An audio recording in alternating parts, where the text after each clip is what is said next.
Hello, hello, hello, it's coffee time. I think we're only going to really be doing one topic today because what's happened over the weekend and what's on the Daily Mail website. Again, I've literally only just looked at it. It's the violence and stupidity that's happened over the weekend. What can you say? What can you say? This has been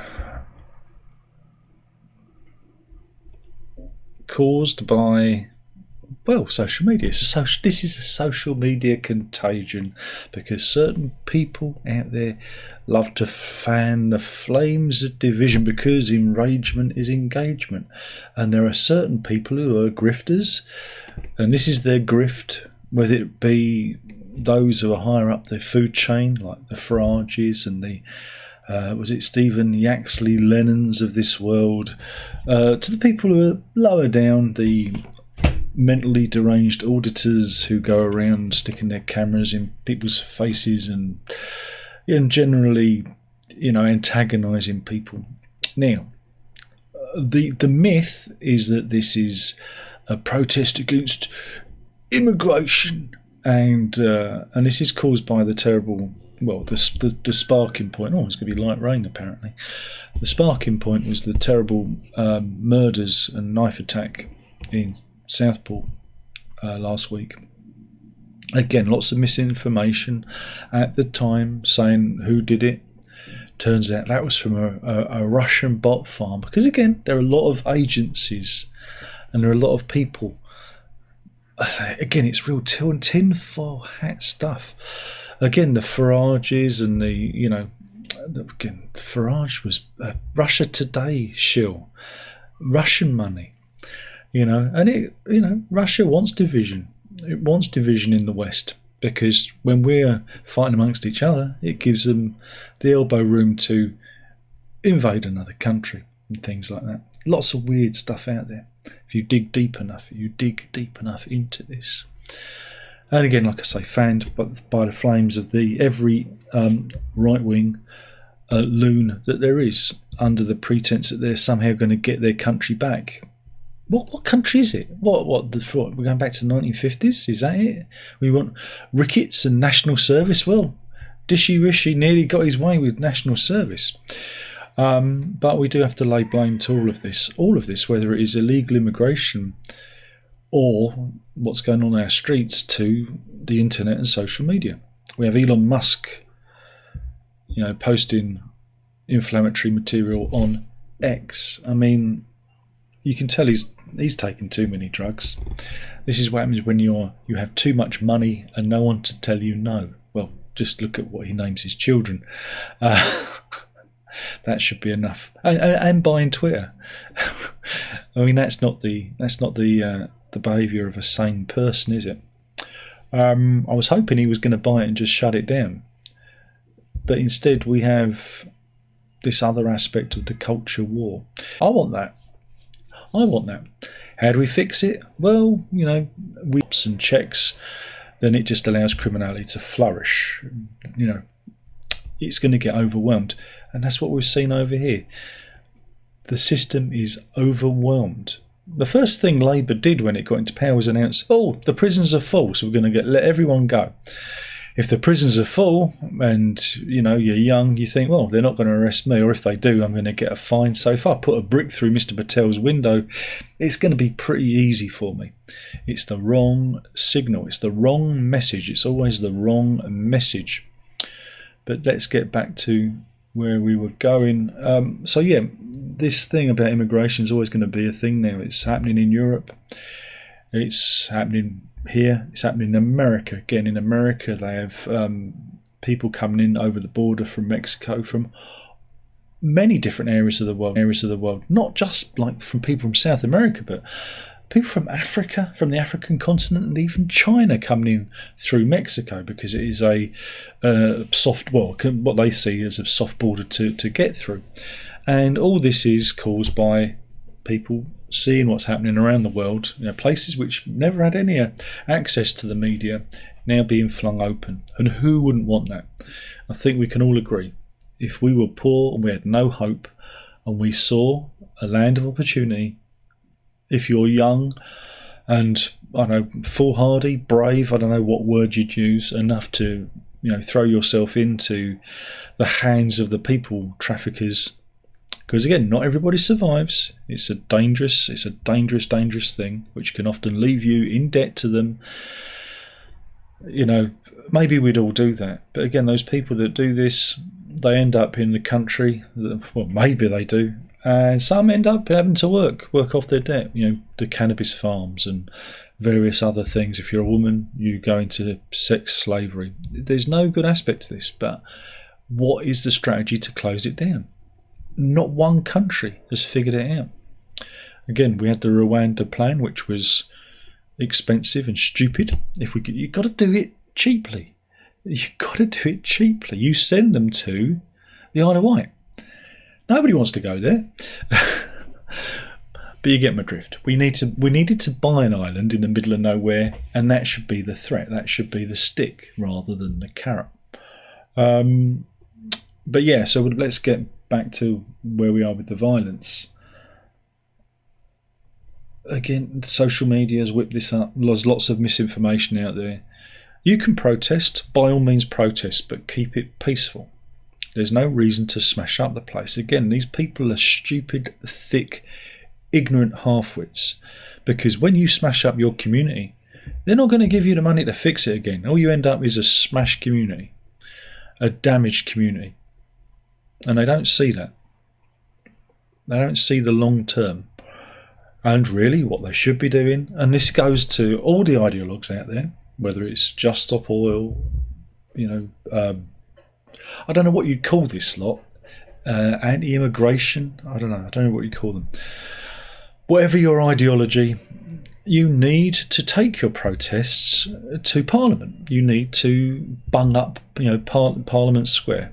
Go there, fill that area for days, months, weeks at an end. Years of protest until you make your voices heard. If you're genuinely passionate about this issue and you want to prove a point, you do it peacefully and legally. When you start smashing things up, I'm going to have to call you a right-wing thug. I'm going to have to call you a fascist. Again, I saw people's homes, windows being smashed. I saw people's businesses being set on fire and smashed up. And that is the action. I mean, we're going back to the 70s. It's the actions of the the NF bully boys of the 70s, and we're doing that again. And nobody learns anything. The thing about this great country, I will say I'm a patriot. I will fight for this country. But the thing what makes this country amazing is that we welcome the underdog. We welcome the immigrant. This is a land built by the immigrants for the immigrants through the ages, and we forget that. And we, the great British bulldog, if we're going to use that imagery, we defend the little man, the underdog, the huddled masses. That's what we do, and we give them a start. That's why everybody wants to come here, because of the idea of fairness, because that's how we had an empire. When we rocked up, they said, oh, these guys seem nice, they seem fair, and that's how we got to own most of the planet at one point. British sense of fairness. That's why, again, even though we enslaved those people, they want to come and live here. You wouldn't want to live in the land of your slaver, would you? There is a cultural aspect to it that people often overlook, and that is the British sense of fairness. And this is what makes me so sad about all this, is you just see the willfully ignorant being led by people who are incredibly dangerous that do it for one thing, and that's money. It's all about the money.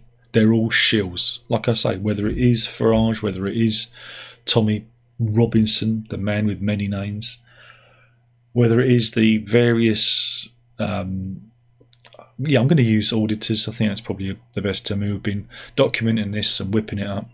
Some have been getting arrested because their pig ignorance, they're full of it. until the police turn up and feel their collar. It's quite hilarious. And it's all about the money. It's all about the views. It's all about the clicks. It's all about the engagement. Because the stupid people have embraced social media. Can't you see it? It's how TikTok has risen. Nobody wants anything. You don't want anything smart. You don't want anybody intelligent on here. You don't want anyone with half a brain to succeed. So you go to the lowest common denominator. And this is where we're at. The internet fuels the basest desires of the thickest people. And Elon Musk, he's another one. We have treason. We have treason laws. And I think Musk, I think Farage, I think Robinson, I think anyone that stirs this up should be arrested for treason. Those laws exist for a reason. And that rhymes. And I should be a poet, but I don't know it. And that's where we're at. And I don't think it's going to get any better. I don't think Keir Starmer's I don't think, again, I don't think whether it's a Labour or a Conservative government or even Liberal Democrat or anyone, even Farage, even if was it Reform were in power, they wouldn't know how to deal with all this, because it would get very ugly, very right wing, very quickly. And those so-called patriots who then see, I don't know, Mr. Singh and his family being carted off, put on the back of the van, and then shipped off to an internment camp, will go, "Oh, we didn't mean that. We didn't mean that. Oh, they're nice. We like those guys. It's not those guys we were against." But you attack one, you attack all. That's the stupidity of all of this. And I don't believe in left or right wing politics. I don't think either side is the right way to go. But I do believe in doing the right thing. And if you try and set a hotel on fire with people inside it, is that the right thing? No. If you attack people because, I don't know, they're the wrong shade of skin colour to you, is that the right thing? No. And that cuts all ways. That cuts all ways. And yeah, this is where we're at, because the stupid are beginning to fucking win. And that's it. That's it. The stupid are going to win, and they will destroy everything. And that's what all this is about. That's what every ideology that's out there, that's pushing whatever agenda there is to push. And like I say, everyone's an ideologue now. It's all about destruction. It's not about building anything. It's not about building communities. It's not about building trust or a sense of purpose. It's about destroying everything. It's all about destruction. And I really do think, well, at least social media, this should be turned off permanently. And it depresses me. It really does. I thought the internet would be a wonderful uniting thing. At the beginning of it, I thought it was amazing to be able to talk to people around the world, to connect with those who had a shared interest.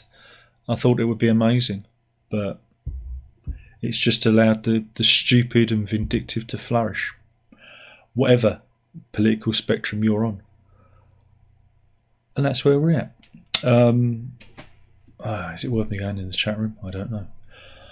That was my lecture for today. Mind you, I don't think I can, because... Oh, wait a minute. Here we go. Let's see if there's anybody in. Oh, no.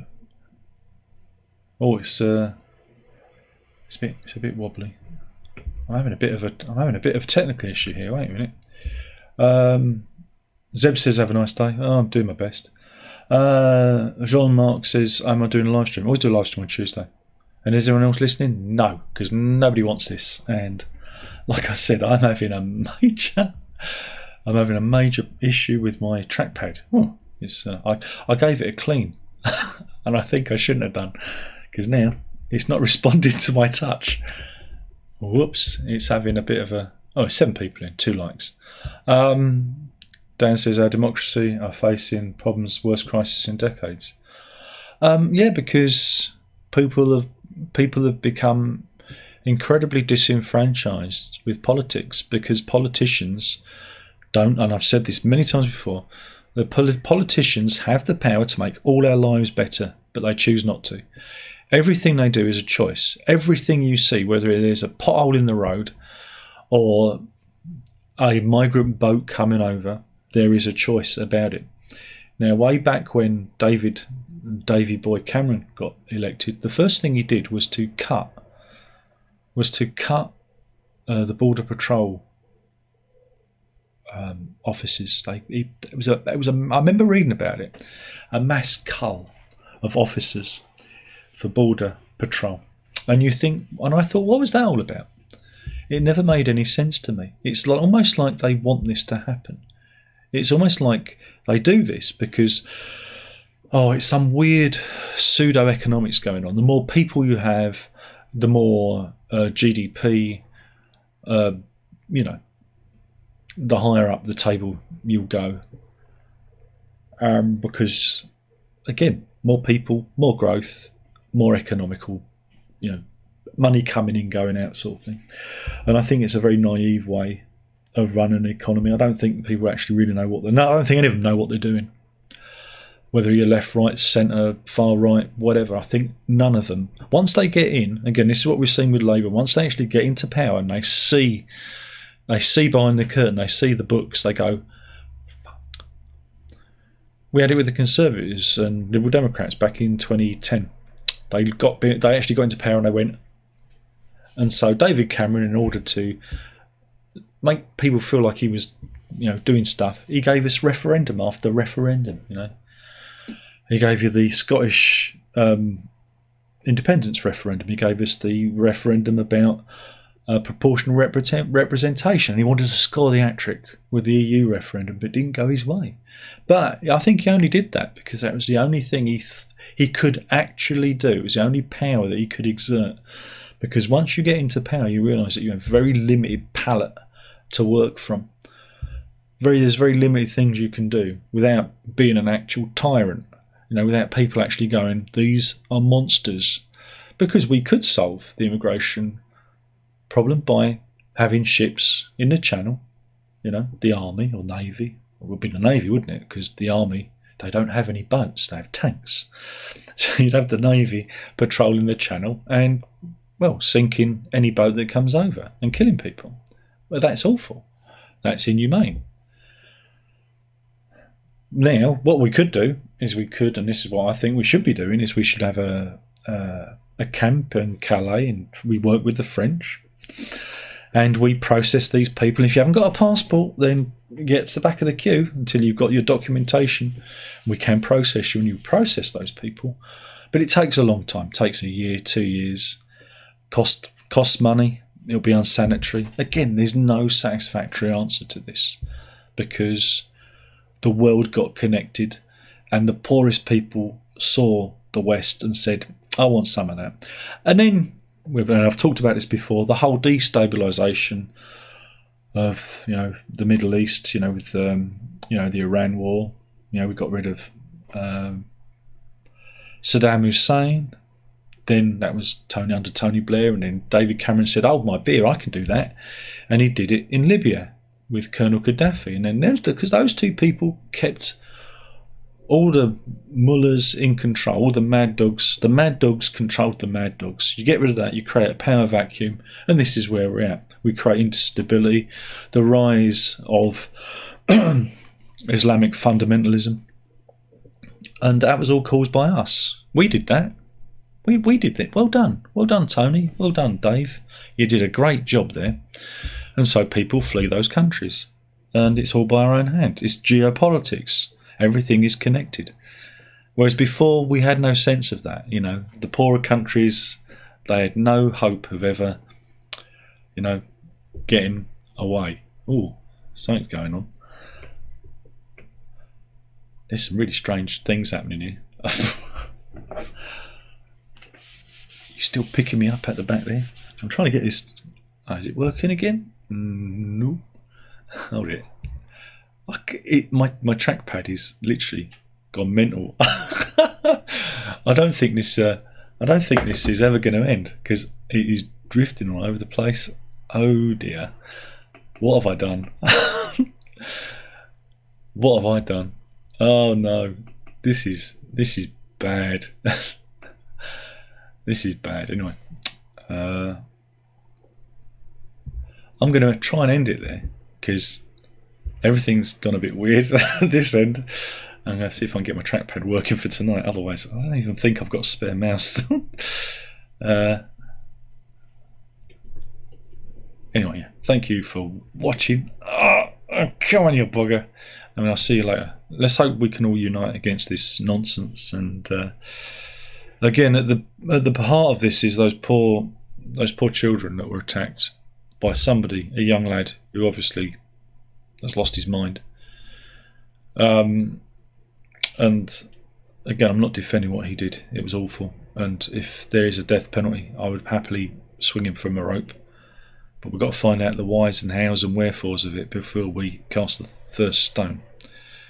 Because we live in a civilised society, unfortunately, and not the I'm going to say Philistine society that many of these people, and I'm looking at you, Elon, want to drag us back to. And that's that. Let's all go on.